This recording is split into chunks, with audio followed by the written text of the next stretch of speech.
Amen. Nous acclamons très fort pour la gloire du Seigneur. Alléluia. Alléluia. Je bénis le Seigneur pour cette soirée. Je bénis le Seigneur pour sa présence. C'est vrai que je ne m'attendais plus à être là ce soir parmi vous. Parce qu'il y a un sérieux problème de transport. Avec les mesures Covid, les actuelles mesures Covid, la distanciation et la réduction de passagers dans le transport ont fait que le transport soit difficile. Et paradoxalement, il y a également un embouteillage monstre. À tel point que quand je regardais mon téléphone et qu'il était 17h41, j'étais encore en magasin sans espoir de trouver un transport pour Grand Malik. Je me suis dit, bon, la personne qui sera là en train de modérer pourra ne fût-ce que se préparer parce que je ne sais pas appeler, j'appellerai qui, je risque de déranger le modérateur, mais que l'Éternel soit glorifié. Alléluia, qu'il soit glorifié. Je le remercie pour cette soirée. Je bénis Dieu pour sa présence parce que être à l'église n'est pas l'habitude. Être à l'église n'est pas seulement l'objet de notre propre volonté. Il y a également un concours divin. Il y a également un concours divin parce que nous avons tellement de situations qui peuvent nous empêcher d'être à l'église. Il y a tellement de réalités qui peuvent empêcher notre arrivée à l'église. La santé, la maladie, les accidents, les difficultés, le problème de transport, voire même notre propre chair, notre désir de faire autre chose, de regarder autre chose, regarder la télé, regarder le novelas, aller visiter un frère. Mais nous sommes là. Alléluia. Amen. Nous sommes là. Que Dieu soit glorifié, que Dieu te bénisse. Je remercie l'homme de Dieu, le pasteur Jacques, qui me permet de pouvoir continuer mes messages. Ça va faire bientôt 4 ans. C'est depuis 2017 que je prêche quasiment chaque mercredi à l'église, à moins qu'il y ait un prévu, que l'Éternel l'en bénisse, que l'Éternel en bénisse énormément. Je ne pense pas en être digne, je ne crois pas que je suis un meilleur orateur que plusieurs personnes ici, mais je pense que Dieu veut faire quelque chose, premièrement dans ma vie. Je pense que Dieu est en train de faire quelque chose dans ma vie. Je ne dis pas que je ne pouvais pas le faire depuis longtemps, mais que le pasteur ait insisté. Je me souviens encore au début, en 2017, comment est-ce qu'il m'appelait quand le mercredi je n'étais pas venu. Je n'avais pas de programme clair, il ne m'avait pas dit que je devais prêcher. Mais pourquoi tu ne t'es pas présenté pour prêcher? Je lui ai dit, mais non, tu ne m'avais pas demandé de prêcher. Non, sois là le mercredi, sois là le mercredi. J'ai adhéré parce que Dieu m'avait clairement dit, vas-y, ne fuis pas. Moi, je ne voulais pas, je ne voulais pas, je n'aime pas trop que ce soit moi, que ce soit lui seul. Il serait intéressant qu'il y ait beaucoup d'autres orateurs et à chaque fois, croyez-moi, je discute souvent avec le cordon pour savoir s'il n'y a pas moyen de voir avec le pasteur qu'il est mercredi, qu'il y ait d'autres intervenants qui viennent prêcher. Parce que je me dis toujours que si peut-être les gens ne répondent plus comme avant, si les gens ne viennent pas, c'est peut-être parce que c'est moi qui prêche. Mettre une autre personne serait également quelque chose de bon, mais je ne sais pas moi dire non, parce que Dieu m'avait interdit de dire non. Je pense que Dieu fait quelque chose dans ma vie, je ne sais pas, je pense et je crois qu'il a un projet pour chacun d'entre nous, qu'il a un plan pour chacun d'entre nous. Et quand tu es dans l'œuvre de Dieu, ce qui se passe, tu dois chercher et essayer par tous les moyens à en saisir le plus possible. Tu ne sais pas ce qui pourra arriver demain. Qui sait si demain je vais me déplacer? Qui sait si demain je ne serai plus avec vous? Qui sait si toi demain tu seras appelé à aller autre part et peut-être que les messages que je suis en train de donner pourront également t'aider. Que l'Éternel soit celui qui nous orientera. Alléluia. Amen. Alléluia. Amen. Nous allons continuer nos messages sur le temps et les dispositions. Nous sommes en train d'atterrir. Je viens de commencer la toute dernière partie que j'avais préparée. La toute dernière partie sur ce message, le temps et les dispositions. Donc je pense que dans 3 ou 4 jours, ça dépendra de situation, ça dépendra de la manière dont l'Éternel va nous conduire. Je vais finir ce message. Aujourd'hui, c'est notre 13e journée. Alléluia. Je me souviens toujours de la tsunamite qui a chevauché, je pense, 28 ou 25 journées. Que l'Éternel soit glorifié. Je ne m'imaginais pas prêcher un message pendant 25 séances. Que l'Éternel soit béni. Aujourd'hui, c'est notre 13e journée. Le temps et les dispositions. Alléluia. L'Éternel qui donne les choses, l'Éternel qui prépare les choses, sait comment est-ce qu'il prépare pour ses enfants des temps de bénédiction. Alléluia. Le temps de bénédiction. L'Éternel a pour nous un projet. Ça, c'est la Bible qui le dit. L'Éternel a pour nous un projet. Le projet de bonheur. Il a pour ses enfants des projets de bonheur. Ça, c'est un temps. C'est un temps. Mais la Bible dit, il y a la part de l'homme, il y a la part de Dieu. Et ta part à toi, ce sont les dispositions. Ce sont les dispositions que tu dois avoir pour saisir le temps de Dieu. Alléluia. Amen. Les dispositions est un sentiment à l'égard de quelqu'un ou de quelque chose. C'est un sentiment, c'est un état. C'est l'attitude que tu as à l'égard de quelqu'un, à l'égard de quelque chose, à l'égard des situations, à l'égard de Dieu, à l'égard de l'appel de Dieu, à l'égard de ta propre vie, à l'égard de ta relation avec Dieu. Quelles sont tes dispositions? Ce sont les dispositions qui nous permettront d'accéder pleinement dans notre temps. Le temps est une chose, les dispositions en sont une autre. Mais ces deux choses sont très très importantes pour notre épanouissement. Même dans l'accomplissement de la promesse de Dieu, nous avons besoin du temps et des dispositions. Il y a de ces personnes qui commencent à pleurer aujourd'hui. Seigneur, bénis-moi. Seigneur, visite-moi. Seigneur, exauce-moi. Peut-être que Dieu a prévu l'exaucement, la bénédiction, la visitation dans un temps X, dans un temps fixe, dans le futur. Mais toi, tu commences à demander aujourd'hui. Le temps est prévu. Mais il faudrait que tu puisses patienter, persévérer. Et là, maintenant, ce sont des dispositions. Si tu ne persévères pas, si tu ne patientes pas, tu ne pourras accéder à ton temps. Alléluia. Oui, la personne peut être disposée, mais le temps n'est pas encore accompli. Là, cette personne-là est dans le bon. Tu es disposé aujourd'hui, tu as les qualités aujourd'hui, mais le temps est fixé demain. Comme tu es déjà disposé, tu vas patienter. Comme tu es disposé, tu vas persévérer. Comme tu es disposé, tu seras exemplaire. Comme tu es disposé, tu ne rateras pas ton temps. Mais il arrive des fois où tu es dans le temps de Dieu. Le temps de Dieu a sonné pour toi. Le temps de la visitation de Dieu a sonné pour toi. Le temps que Dieu avait fixé pour te rencontrer, pour changer ta vie, pour exaucer ta vie, a été fixé. Et tu es en plein ce temps-là. Mais tu n'es pas disposé. Tu es comme Jonas. L'Éternel te dit, va à Ninive. Mais toi, comme tu es rempli et pétri de ta chair, tu vas à Tars. Tu es comme Judas. Christ est là, le salut de nation est là, le sauveur est là. Mais comme toi tu es pétri de désirs impurs, tu ne fais qu'une seule chose, rechercher l'argent. Si tu n'as pas les bonnes dispositions, tu demeureras au milieu de la gloire, mais tu ne vivras pas cette gloire-là. Si les bonnes dispositions ne sont pas en ton cœur, tu vivras au milieu du peuple béni, mais tu ne seras pas béni. Croyez-moi que les enfants d'Israël, lorsqu'ils ont sorti de l'Égypte, ils avaient au milieu d'eux des personnes qui ont désobéi à la parole de Dieu, que l'Éternel a fait avaler par la terre. Il a ouvert la terre et ils sont tombés. Parce que simplement ces personnes-là n'étaient pas disposées à craindre Dieu. L'Éternel a béni Israël, mais ils sont devenus des sujets de malédiction, des sujets de malheur, des sujets de déshonneur. Parce que simplement ils n'avaient pas de disposition. Tu peux vivre le temps de ta visitation. Tu peux être en plein milieu de ton temps. Mais si tu ne sais pas saisir la visitation de Dieu, tu la perdras.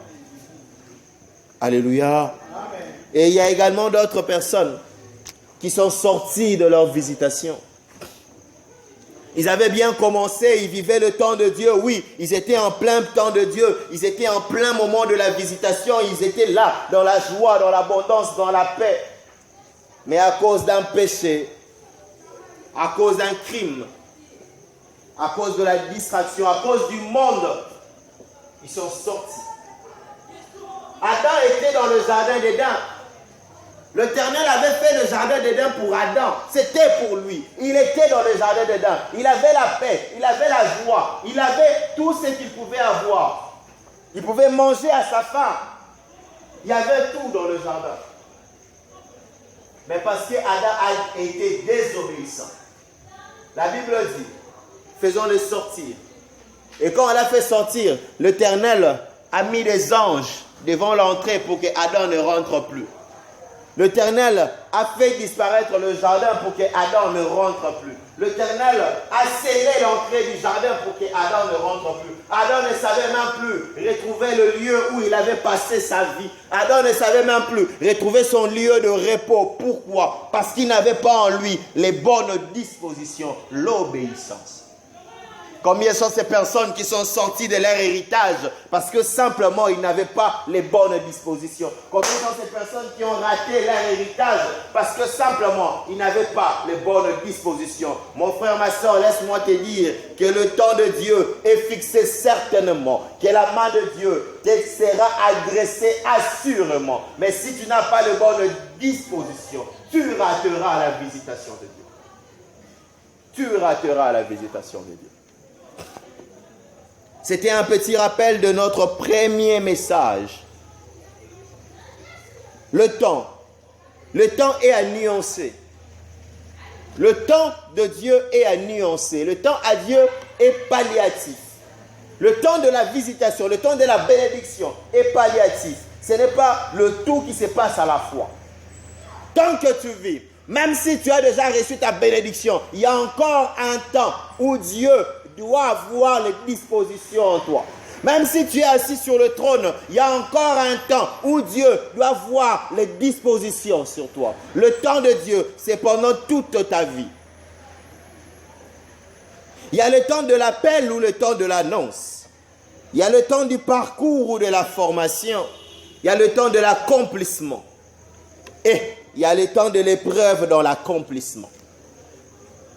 Il y a le temps de l'accomplissement, le temps où Dieu accomplit dans la vie de son enfant. Mais il y a aussi le temps de l'épreuve dans l'accomplissement. Il a accompli. Alléluia. Pour vivre l'accomplissement, il faut aussi avoir des dispositions. Pour recevoir l'appel de Dieu, il faut avoir des dispositions. Pour expérimenter Dieu dans son parcours, rester dans le parcours, dans la formation, il faut avoir des dispositions. Pour espérer vivre le temps de l'accomplissement, il faut avoir les dispositions. Et pour espérer vivre le temps après l'épreuve dans l'accomplissement, il faut avoir des dispositions. Sinon tu tomberas comme David qui était dans l'accomplissement et il tombe d'Avernic Sherba. Sinon tu perdras comme Adam qui a été chassé du jardin d'Éden. Sinon, tu perdras comme Saoul qui a perdu la royauté et ses enfants n'ont pas hérité du trône parce qu'il a péché devant Dieu. Alléluia. Alléluia.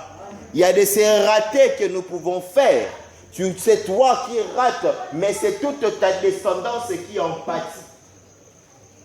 Tu n'as pas été disposé devant Dieu, tu n'as pas été sage, tu n'as pas été intègre devant Dieu. Tu rates la bénédiction, mais c'est aussi tes enfants qui ratent cette bénédiction-là.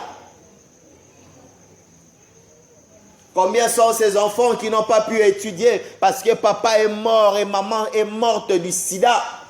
Ils sont devenus orphelins et il n'y avait personne pour les scolariser.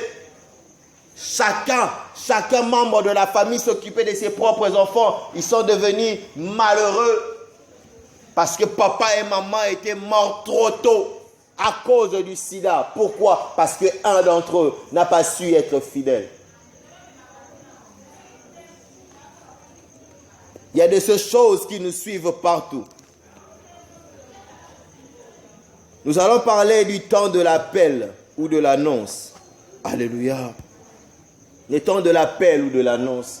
Il y a un moment où Dieu nous appelle ou annonce. Et nous devons nous aussi avoir certaines dispositions qui nous permettront de pouvoir saisir ces temps-là et ne pas la laisser passer. Si tu n'as pas ces dispositions-là, tu risques de rater ces temps-là ou bien de te réveiller en retard. 1 Samuel chapitre 3, nous allons commencer à partir du verset 4. Nous allons sauter quelques versets. Alors l'Éternel appela Samuel. Il répondit, me voici. Et il courut vers Élie et dit, me voici car tu m'as appelé. Élie répondit, je n'ai point appelé, retourne te coucher. Et il alla se coucher. L'Éternel, verset 8, l'Éternel appela de nouveau Samuel pour la 3e fois. Et Samuel s'éleva, alla vers Élie et dit, mais voici quand tu m'as appelé. Élie comprit que c'était l'Éternel qui appelait l'enfant.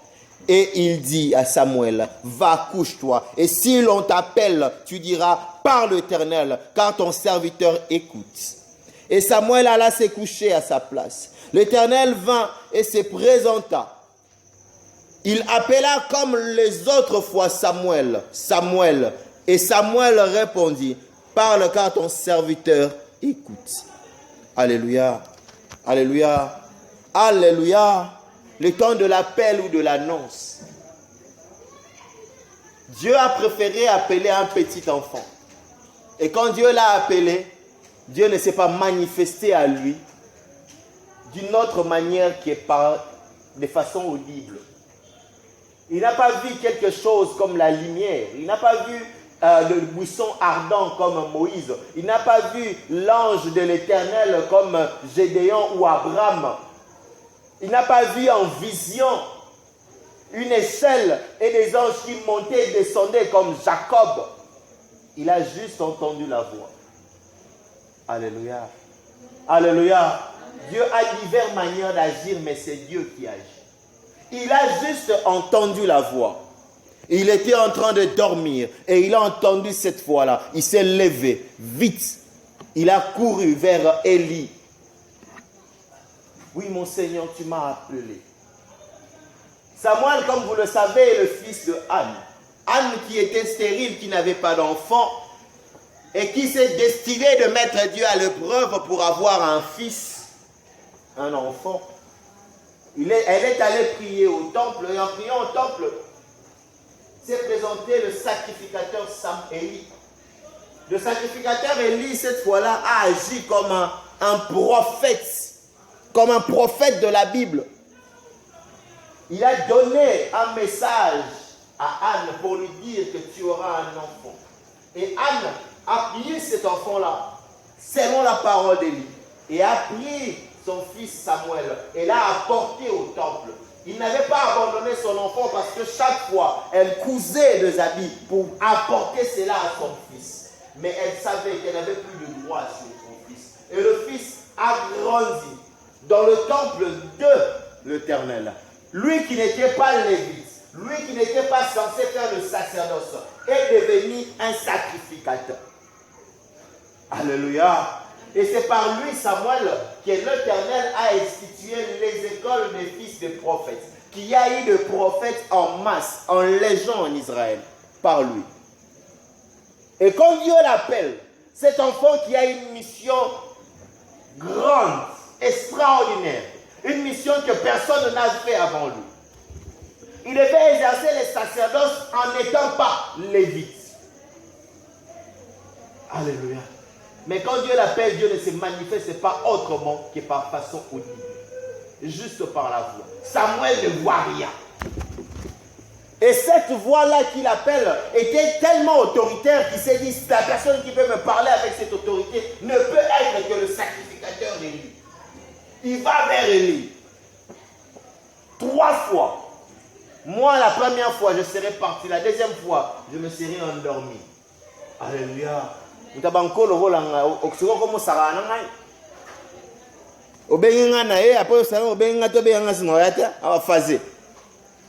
Alléluia.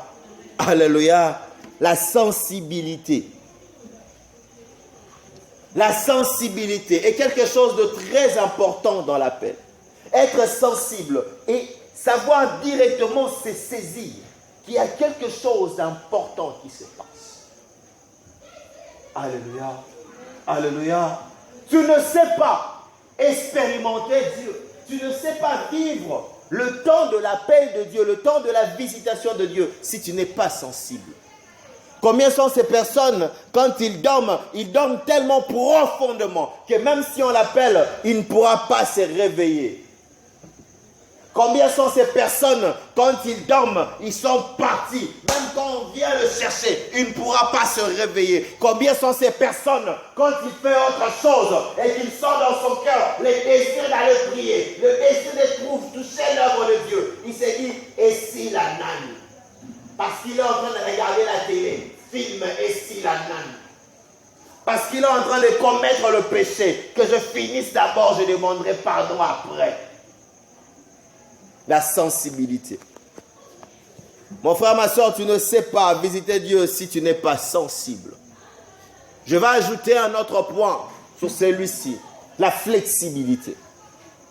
Alléluia. Alléluia. La flexibilité. Permettez que je puisse l'écrire parce que je ne l'avais pas prévu, mais Dieu me l'a mis à cœur. Ça va ensemble avec la sensibilité. La flexibilité. Un enfant de Dieu est censé être flexible. En ce qui concerne Dieu, tu dois être en mesure de laisser tout ce que tu fais pour l'Éternel. Pas une seule fois, pas 2 fois, pas 4 fois, tant qu'il le faudra. Être en mesure de pouvoir s'humilier. Élie a été en mesure d'aller, Samuel a été en mesure d'aller vers Élie, autant de fois qu'il a été appelé. Moi, je vous ai dit, je vous dis clairement, ceux qui me connaissent le savent. Je serais allé une première fois, peut-être une deuxième fois, mais je ne serais pas allé une troisième fois. Je n'aurais pas pu. Alléluia. Je n'aurais pas pu. Tu vois comment ça va, alors tu commences maintenant à jouer avec moi là. Tu m'appelles, je viens, tu me dis que tu ne m'as pas appelé, mais tu m'appelles encore. Mais Élie, Samuel est allé 3 fois parce qu'il était flexible. Dieu n'agit pas dans une personne qui n'est pas flexible. Alléluia. Dieu n'agit pas en une personne qui n'est pas flexible. J'ai discuté avec le cordon hier, je lui ai dit, tu vois la retraite la semaine passée, je suis entré parce que Dieu m'a demandé d'entrer. Même quand le mercredi, je suis arrivé ici. J'avais déjà préparé mes bagages, mais il fallait juste d'un mois pour que je puisse rentrer chez moi. Parce que je suis en plein programme semestriel et je n'aime pas très souvent mélanger mes programmes avec d'autres programmes, surtout quand c'est imprévu. Alléluia. Mais l'Éternel m'avait dit, tu vas entrer en retraite. Le mardi, quand j'ai prié, il m'a dit, prépare comme mercredi, tu vas entrer en retraite. Le mercredi matin, quand j'ai prié, j'ai dit, Seigneur, j'irai demain. Il me dit, tu entres aujourd'hui en retraite. Savoir être flexible, c'est très important. Si tu n'es pas flexible, tu ne vivras pas la bénédiction de Dieu. Mais combien de fois l'Éternel t'a parlé? Combien de fois l'Éternel t'a orienté? Combien de fois l'Éternel t'a appelé? Mais ton corps a réagi. Parce que simplement, ce n'était pas un grand prophète qui te l'a dit. Ton corps a réagi. Parce que simplement, tu n'as pas entendu la voix de Dieu te le dire. Ton corps a résisté. Parce que tu n'as pas vu de vision claire. Ton corps a résisté. L'Éternel parle même dans un soupir. Alléluia. Apprends à être sensible et surtout flexible. Combien de fois l'Éternel t'a dit, arrête ce que tu fais, va prier, mais tu n'as pas pu. Combien de fois l'Éternel t'a dit, arrête ce que tu fais, va dans l'œuvre de Dieu, mais tu n'as pas pu. Moi, je me souviens une fois, je venais de commencer mon boulot, mon tout premier boulot en 2008. Je dormais la nuit, on m'a appelé Joël. Je me suis réveillé. Je pensais que c'était un rêve, je me suis recouché. On m'a encore appelé Joël. Je me suis réveillé. J'ai compris que l'Éternel m'appelait à prier. J'ai fait une courte prière. Je me suis recouché. Et le lendemain, un escroc est passé par moi pour escroquer mes amis. Il m'a appelé, il m'a demandé de lui donner des contacts, des personnes qui pouvaient être engagées. J'ai donné des contacts et il les a escroqués, bijoux et téléphone. Alléluia. J'ai failli aller en prison. Et si j'avais été emprisonné, j'aurais perdu ce boulot parce que je n'avais pas encore signé de contrat. Je me suis ressaisi. Je dis, Seigneur, tu m'avais averti. Mais je n'ai pas prié. J'ai fait juste une petite prière parce que je n'avais pas compris. Alléluia. Amen. Alléluia. Amen. La sensibilité. La sensibilité, tu ne sais pas être sensible. Tu ne sais pas être flexible devant Dieu si tu n'es pas connecté au Saint-Esprit. Alléluia. Si tu n'es pas connecté au Saint-Esprit, si tu n'as pas une connexion directe avec le Saint-Esprit, tu ne pourras pas être sensible. Tu ne pourras pas être flexible. Parce qu'il est dans la nature de l'homme de résister. Il est dans la nature de l'homme d'être autant. Il est dans la nature de l'homme d'être ce qu'il est. Il est dans ta nature d'être ce que tu es. Tu ne sais pas être sensible à la parole de Dieu. Tu ne sais pas être flexible aux décisions, aux orientations de Dieu si tu n'es pas connecté au Saint-Esprit. Tu dois être connecté au Saint-Esprit. Et tu dois savoir que ce qui nous pousse la plupart du temps à être inflexibles, à être insensibles, c'est la distraction. Les distractions que nous faisons. Les petites blagues, les petites causeries, la télé, Internet, WhatsApp, Facebook. Quand tu es tout le temps distrait là, tu perds quelque chose. L'Éternel te parle, mon frère, l'Éternel te parle, ma soeur, mais tu es tellement distrait que tu ne sais pas saisir le moment où Dieu t'a parlé. Tu ne sais pas saisir le langage de Dieu. Tu es tellement distrait que tu ne sais même pas savoir que ça c'est l'Éternel qui parle. Tu penses que c'est ton père, tu penses que c'est ta mère, tu penses que ce sont tes propres idées parce que l'Éternel t'a parlé, mais tu es insensible.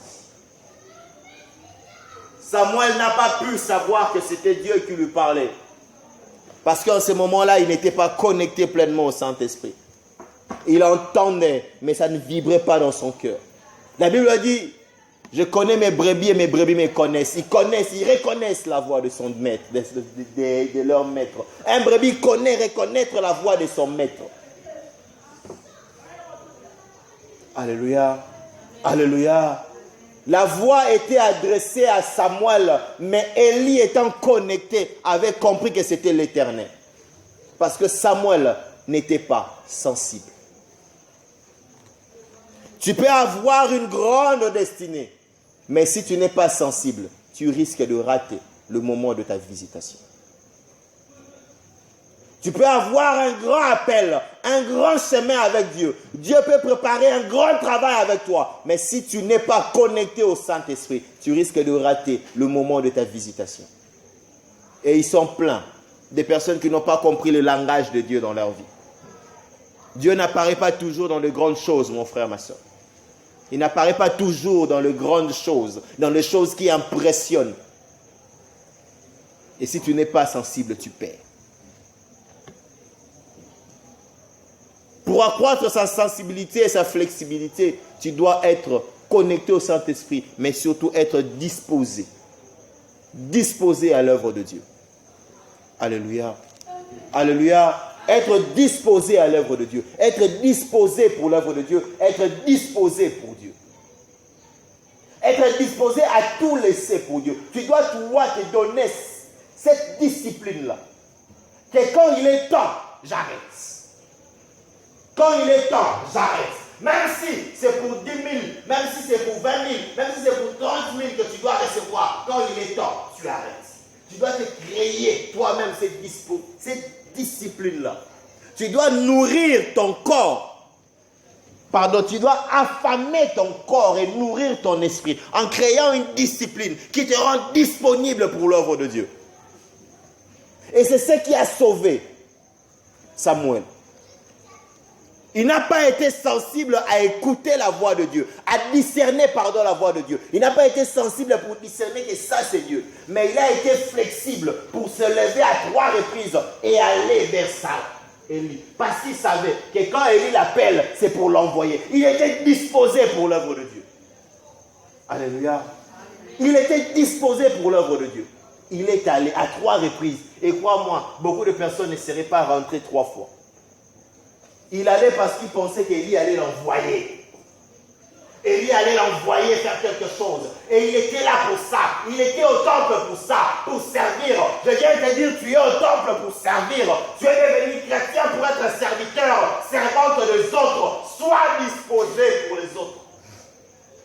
Quand Dieu t'envoie, vas-y. Même quand Dieu ne t'a pas envoyé, mais tu sais que c'est juste, ce n'est pas un péché, fais-le. Tu accrois ta disponibilité, tu accrois ta flexibilité. Et l'Éternel est celui qui agit toujours. Alléluia. Je vais essayer de courir un peu vite, finir cette première partie avant le temps qu'on m'a imparti. Alléluia. L'écoute. Savoir écouter la voix de Dieu, mais aussi s'y soumettre. Alléluia. Je pense que j'avais déjà entamé ça de l'autre côté. Certains écoutent Dieu, mais ne comprennent ni qui parle, ni ce qui est dit. Il est important d'être entouré et accompagné de personnes qui peuvent nous aider à comprendre le langage de Dieu. Voilà pourquoi il faut aussi écouter les hommes. l'écoute. Savoir écouter. Dieu parle, mais des fois tu dois aussi écouter les hommes. Alléluia. Qui me comprend? Tu dois être disposé à écouter le langage de Dieu. Mais des fois le langage de Dieu passe par les hommes. Et la personne qui a aidé Samuel à comprendre la voix de Dieu, c'était Élie, c'était un homme. Et des fois, Dieu nous parle par son serviteur, le pasteur Jacques. Des fois, Dieu nous parle par nos responsables, par nos encadreurs. Des fois, l'Éternel nous parle par le cordon. Des fois, l'Éternel nous parle par le berger, par les évangélistes et par les pasteurs. Des fois, l'Éternel nous parle par nos frères et par nos sœurs. Nous devons apprendre à écouter les autres. Tu dois avoir l'écoute. Apprends à écouter. Un brebis sait reconnaître la voix de son maître. Apprends à écouter. Tu sais, moi, des fois, Dieu m'a parlé dans des films. Je suis en chambre en train de prier, je prie, je me questionne sur un point. Je prie. Je sens l'esprit me pousser à me lever. Je me lève. Ça me conduit jusqu'au salon. Je m'assieds. Et il y a une séquence d'un film que je connais. Il y a une phrase qui est dite. Et la phrase fait clic dans ma tête. C'est la réponse que Dieu veut me donner. Et l'esprit me pousse à me lever. Je rentre en chambre prier. Dieu m'a répondu par un film. Parce que simplement, il voulait qu'en ces moments-là, je sois là pour suivre. Non pas regarder le film, mais juste cette séquence-là. L'Éternel peut te parler de plusieurs manières. Je me souviens, je me questionnais sur un point. On était allé évangéliser avec le frère Osé, aujourd'hui pasteur, à ma compagne. On est arrivé devant une maison, on a refusé de nous donner l'accès, on nous a posé une question. Pour qu'on puisse vous donner l'accès ici, pour que vous puissiez évangéliser. Là, c'était la sentinelle. Dites-moi, vous venez au nom de quel Dieu? On a cité tous les noms de Dieu qu'on connaissait et la personne nous a dit, ça, ce n'est pas son nom. Ça, c'est le titre qu'on lui a donné dans telle circonstance. Ça, c'est le titre qu'on lui a donné dans telle circonstance. Et moi, ça m'avait choqué. Je me suis dit, Seigneur, quel est le nom de Dieu? La question m'est restée en tête. Je priais, je disais, Seigneur, où est-ce que je veux comprendre où est le nom de Dieu? Ça doit être dans la Bible, c'est clair, ça doit être dans la Bible. J'ai eu ma réponse dans une émission télévisée où on avait invité le président de rabbin de Paris. Et il a expliqué l'origine du nom de Dieu. C'est que Dieu avait entendu lorsque Dieu lui est apparu dans la buisson ardent. Et lorsque Dieu a dit à Moïse que je suis ce que je suis. Alléluia. Les jovistes écrivent, je serai ce que je serai. Comment est-ce que ça a été écrit? Comment est-ce que c'est devenu Yahvé? Comment est-ce que d'autres personnes ont dit Adonai? Et comment est-ce que Louis II a dit éternel? J'ai eu ça à la télé. Dieu m'a répondu à la télé. Et croyez-moi, cette nuit-là, je n'avais pas sommeil. L'émission est passée, je pense, aux environs de 3 heures du matin. Je n'avais pas sommeil. J'étais fatigué, mais je n'avais pas sommeil. J'étais devant la télé, mais je n'avais pas sommeil. Tout ce que je suivais était fini, mais je n'avais pas sommeil. Jusqu'à ce que je suis tombé sur cette émission-là. Et je sentis l'atmosphère de Dieu s'est créée dans la maison. Je suivais cette personne parler et je sentais que c'est Dieu qui me parlait. Apprendre à écouter Dieu, mais apprendre aussi à écouter les hommes. L'Éternel nous parle très souvent par les hommes, comme il est en train de parler à quelqu'un ce soir. Oui, je le crois. Il parle à quelqu'un ce soir. Mais il faut faire très attention quand on écoute les hommes. Alléluia. Il faut faire très attention quand on écoute les hommes. Parce que la voix et les dires des hommes ne doivent pas nous éloigner de la pensée de Dieu. La voix et les dires des hommes ne doivent pas nous éloigner de la pensée de Dieu. L'homme parle de l'abondance de son cœur. Or, le cœur de l'homme est tortueux. Et le cœur de l'homme n'est pas rempli que de sagesse ni de bonté. Il y a aussi la méchanceté, la jalousie, le préjugé, l'animosité. Nous devons faire attention quand nous écoutons les hommes. Je t'invite à écouter les hommes, mais je t'invite à discerner ce qui vient également des hommes. Il y a aussi des hommes habités par le diable. Il te parle, faisant semblant de parler de la part de Dieu, mais il injecte de la sémence du diable. Nous devons discerner la voix de notre maître. Comme je le dis, le brebis connaît la voix de son maître. L'enfant de Dieu connaît la voix de son père. Alléluia. Alléluia. Même si c'est un sorcier qui fait profil de sainteté, qui vient te parler, tu dois savoir discerner la voix de ton maître. Écoutons les hommes, mais écoutons la voix de Dieu à travers les hommes. Il faut toujours examiner les paroles, les pensées des hommes. Souvenez-vous du jeune prophète qui mourut parce qu'il avait écouté le vieux prophète. Ceux qui ne connaissent pas cette histoire-là, l'Éternel nous fera grâce de pouvoir parler de ça une autre fois, parce que là, nous devons courir après le temps.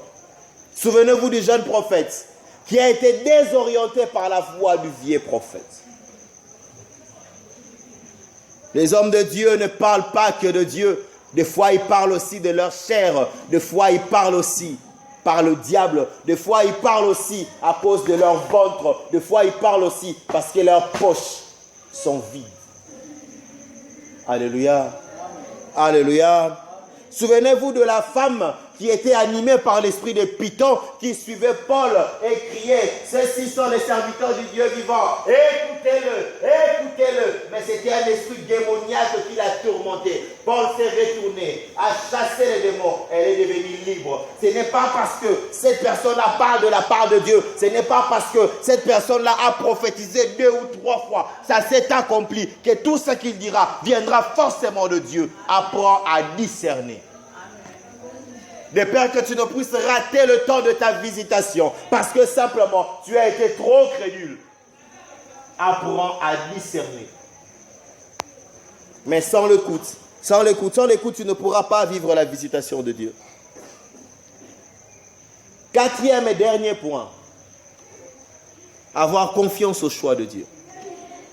Alléluia. Alléluia. Dans le temps de la visitation, le temps de l'appel, le temps de l'annonce de la promesse de Dieu, tu dois avoir confiance au choix de Dieu. Quand Dieu t'a choisi, il t'a choisi. Même si Dieu est carré, quand il t'a dit, il t'a choisi, il t'a choisi. Aie confiance. Parce que Dieu ne se trompe pas. S'il s'est trompé, oui, il pourra te tromper. Mais Dieu ne se trompe pas. Alléluia. Tu dois avoir confiance au choix de Dieu. Vous savez, personne ne le sait.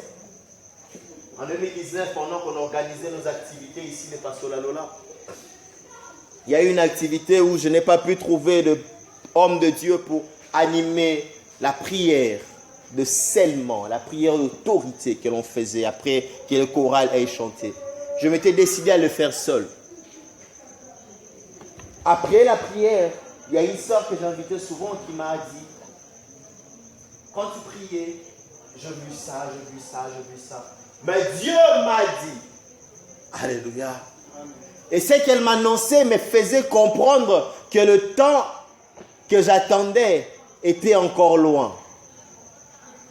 J'avais senti quelque chose, j'avais entrevu quelque chose, je sentais que j'étais entré quelque part. Je m'étais dit, Nalukarango, Nazuyango. Mais elle ne savait pas ce que j'avais vu, m'a dit, je t'ai vu, tu es entré, mais tu es sorti. Et Dieu m'a dit de te dire qu'il n'est pas encore le moment. Je la regardais, je me disais, Seigneur, alléluia. Mais qu'est-ce que je peux faire d'autre que me soumettre? Avoir confiance au choix de Dieu, surtout au choix du temps. Tu te bats, tu sens qu'il est le moment, c'est le moment, Seigneur, comme un moment là, je veux être béni, Seigneur. Oui, je regarde mon âge. Mais l'Éternel te dit, il n'est pas encore le moment. Aie confiance. Alléluia. N'oublie pas qu'Abraham a reçu la promesse d'avoir un enfant à 75 ans et qu'il a eu un enfant à 100 ans. Aie confiance. Tant qu'il n'a pas encore accompli, tu ne mourras pas. Tant qu'il n'a pas encore accompli, tu ne vieilliras pas. Tu vieilliras d'âge, mais pas de corps. Aie confiance. Ne pas limiter la vision. Alléluia. Ne pas se limiter à la vision des hommes, ni à sa propre vision du monde. Tu dois avoir confiance en Dieu et ne pas te limiter à ce que tu vois. Ne pas te limiter à ce que les hommes ont dit. Non. Quand Dieu dit quelque chose, il le fait. Quand Dieu promet quelque chose, il le fait. Quand le temps est accompli, il le fait. Toi, ne calcule pas en fonction de ce que tu sais. Toi, ne calcule pas en fonction de ce que l'on t'a dit. Parce que l'Éternel ne se limite pas. Ne limite pas Dieu. Alléluia. Et confiance. Même si ça paraît impossible, et confiance. Même si ça paraît improbable, et confiance. L'Éternel n'est pas limité à la perception des hommes. L'Éternel n'est pas limité à la compréhension des hommes. L'Éternel n'est pas limité au calcul des hommes. L'Éternel est celui qui accomplit les nuits, qui accomplit ce qui est impossible, qui accomplit l'invraisemblable, qui accomplit ce qui est inattendu. Ne limite pas Dieu. Et confiance. Alléluia. Alléluia. Parce que quand Dieu se décide d'agir, quand Dieu appelle quelqu'un, il ne regarde pas son origine. Il ne regarde pas son passé. Il ne regarde pas son parcours. Il regarde une chose, sa volonté et sa grâce. Dieu a choisi Jephthé, que sa famille avait rejeté parce qu'il c'était l'enfant indigne, un bâtard. Mais Dieu l'a choisi pour régner. Alléluia. Et si Jephthé savait que Dieu l'avait choisi, il se serait dit, Seigneur, comment que tu veux que je puisse régner? Maintenant que mes frères m'ont rejeté, comment tu veux que je puisse régner? Maintenant que tout le monde m'a abandonné, mais ils sont venus le rechercher. Je suis en train de voir Joseph en prison, en train de dire, Seigneur, je ne t'ai pas demandé des rêves, je ne t'ai pas demandé de rêver, de régner sur mes frères, de régner sur les miens. Je n'étais qu'un enfant. Pourquoi? Qu'est-ce que je fais ici? Joseph en prison ne désirait plus régner sur ses frères. Il n'avait même plus ça en tête. Il espérait juste une chose, sortir de prison. Amen. Alléluia. Alléluia. Mais Dieu sait le plan qu'il a tracé. Je connais le projet que j'ai tracé pour toi. Toi, aie confiance. Même si le chemin te semble fou, toi, aie confiance. Sans la confiance, mon frère, ma soeur, sans la confiance, tu ne verras pas le plan de la vision. Ne te limite pas à la vision que le monde a de toi. Le monde a de toi. Ne te limite pas à la perception que tu as du monde. Parce que quand Dieu appelle quelqu'un, il ne l'appelle pas en fonction de ce qu'il est présentement. Il appelle en fonction de ce qu'il est réellement dans sa nature. Ce qu'il est réellement dans son intérieur. Dieu voit Gédéon et lui dit, vaillant héros. Gédéon n'a jamais gagné quelque chose. Gédéon n'a jamais gagné des batailles.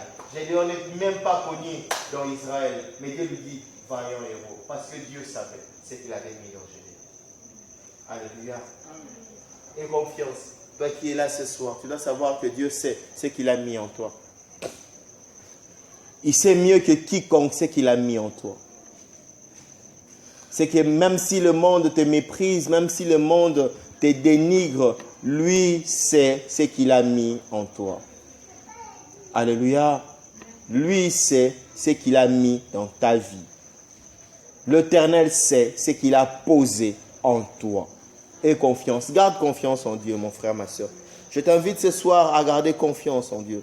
Nous allons continuer les autres parties, si Dieu le veut, les autres mercredis. Nous avons nos têtes courbées dans la prière.